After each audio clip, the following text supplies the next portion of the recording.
زما عزتمندو بل بحث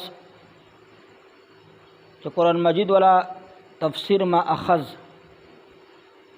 د قرآن مجید دی تفسیر ولا ما اخذ یعنی کوم شعرونه قرآن مجید تفسیر اخستل شوی دا هغه بیان دا. قرآن مجید تفسیر زما عزتمندو اول تفسیر د قرآن په قرآن سره چې قرآن مجید یو آیات کې یو خبره ذکر شوی وي هغې نه پس بیا هغې تفسیر بل آیات کې ذکر شوی یا هغې آیات کې ذکر شوی وي دا تفسیر دی تفسیر په قرآن سره ده. لکه د دې لپاره مثال اهدنا الصراط المستقیم خدای پاکه مو په سیده لارې باندې روان کې صراط الذین انعمت علیهم په هغه کسانو لارې باندې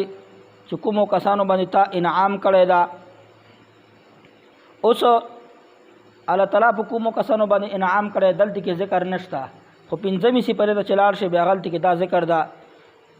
الذین انعم الله علیهم من النبیین والصدیقین والشهداء والصالحین چې کومو خلکو باندې الله تعالی انعام کړی دا هغه انبیاء کرام دي صدیقین دي شهدا دي او صالحین دي. نو د آیات کې سوره فاتحه په آیات کې د هغه خلکو چې کوم انعام شوی د هغې ذکر نشته خو بلې سپارې کې پنځمې سپارې کې بیا د دې تفسیر موجود ده چې الله تعالی د څلورو طبقو باندې انعام کړی. بل روژې په باره کې دا رسی حتی یتبین لکم الخیط الابیض من الخیط الاسود چې تاسو خوراک کوئ سحری کوئ پرشمه کوئ هغه وخت پرې چې سپین تار د تور تار نه جدا شي چې سپین تار د تور تار نه جدا شي. د سپین تار نه مراد صبح صادق ده صبح صادق راوخیږي او تور تار نه مراد شپه ده چې تور تار نه سپین تار جدا شي مطلب دا چې شپه وچوي صبح صادق راوخیږي نو د وخت پرې خوراک کوي. نو صحابي هغه د آیات په خپل ظاهري معنی باندې واخستو نو هغه دوه ترونه کې شو بسترې لاندې بلخت لاندې تکیې لاندې نو هغه به راخستو نو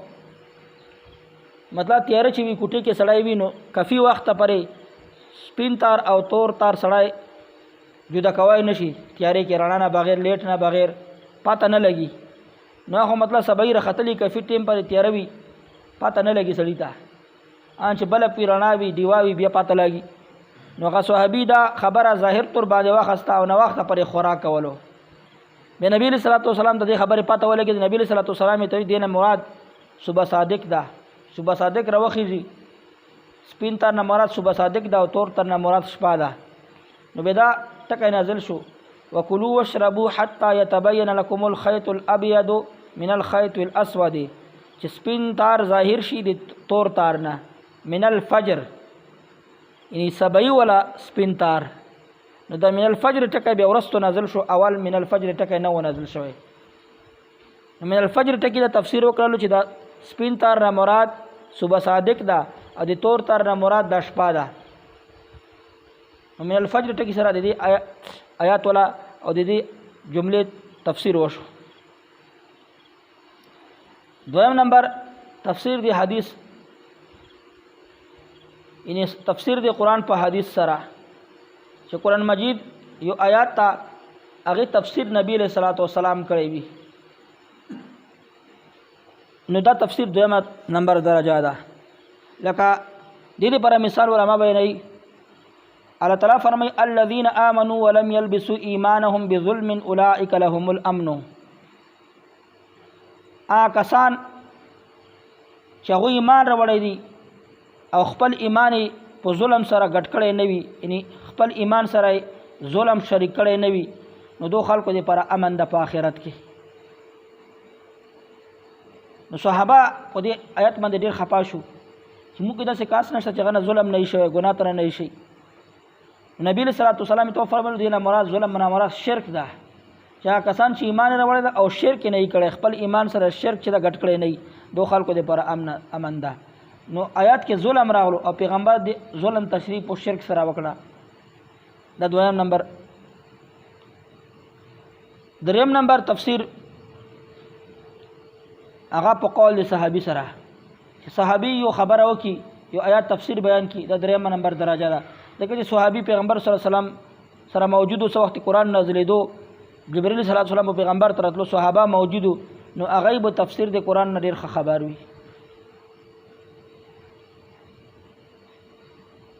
لکه اولا مستم النساء قرآن مجید کې رسی چې تاسو څو وخت بیا اودس وئ،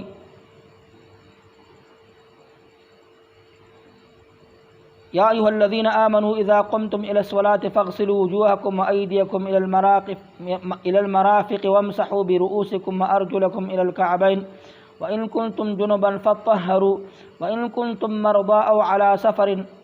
أو جاء أحد منكم من الغائط أو لامستم النساء فتيمموا صعيدا طيبا فامسحوا بوجوهكم وأيديكم. چې تاسو ته د ضرورت وي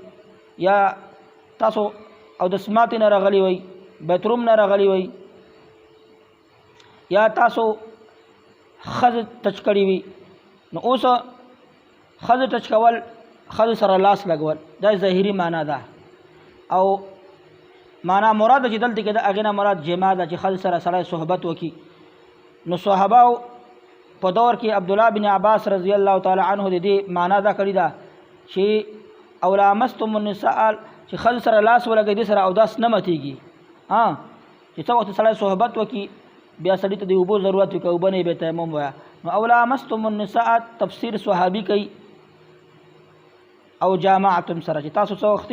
جماع کړي وي. دارنګې بل قول د تابعي ده، بل ماخذ د تفسیر د پر قول د تابعي ده، چې تابعي وا خبر وکړي، تابعي سړي ته چې صحاباو صحبت کې پاتې، صحاباو نه سبا کېلی، صحابه یې لیدلي ایمان حالت کې، دا تابعی وي. دنیا تابعین دي لکه اکرمه رحمت الله علیه، ابن سیرین رحمت الله علیه،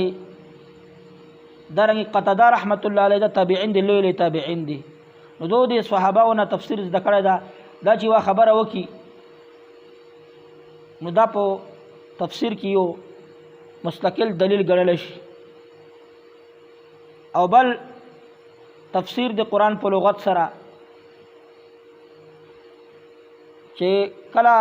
قرآن حدیث کې یا صحاباونا یا تابعینونا یو آیات په باره کې څه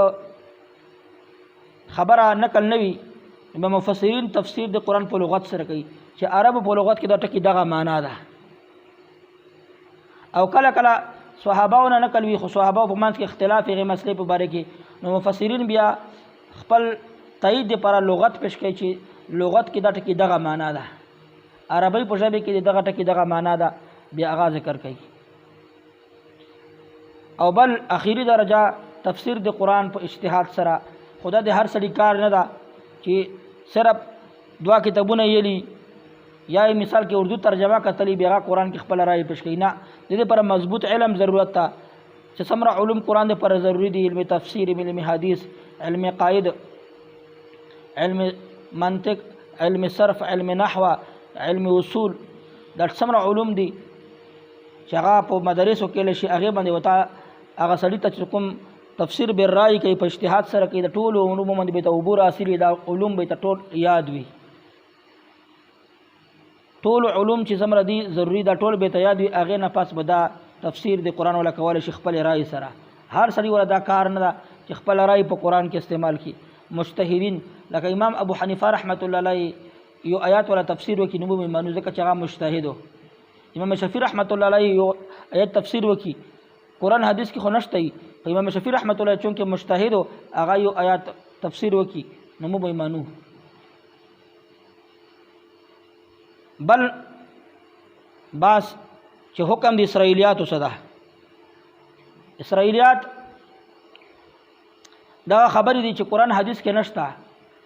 لکه څنګه ډیر کسان یهودو کې داسې وو چې هغه به اول مسلمانان نه وو، نو تورات کې څه خبرې یا انجیل کې څه خبرې وي، هغه به دوی کسی به وي څه دی به یادې وي بیا به دوی مسلمانان شو بیا به دا کسی دی مسلمانانو ته نقل کولی مثال کې چې تورات کې دا خبرې لکه مثال کې قرآن کې یوه خبره وه مختصر طور باندې بیا به دوی بیانوله چې تورات کې د دې والا تفصیل دا ده انجیل کې د دې تفصیل دا ده نو داسې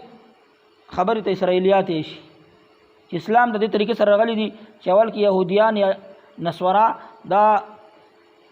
د تورات یا د انجیل عالمانو هغې نه پس بیا دا مسلمانان شو نو دا خبرې د تورات والا د انجیل والا به دو مسلمانانو ته کولې چې تورات کې په دې مسلې باندې یا په دې کیسې باندې دغه تفصیل ده او په دې کیسې دغه تفصیل ده نو اسرائیلیات دا په درې قسم ته دي یو هغه اسرائیلیات دي چې هغه بالکل قرآن سره څه ټکراو نشته لکه تورات کې دا دي چې فرعون غرق شوی دا موسی علیه السلام ته الله تعالی نجات ورکړی او په اسلام کې دا دي قرآن کې دا دي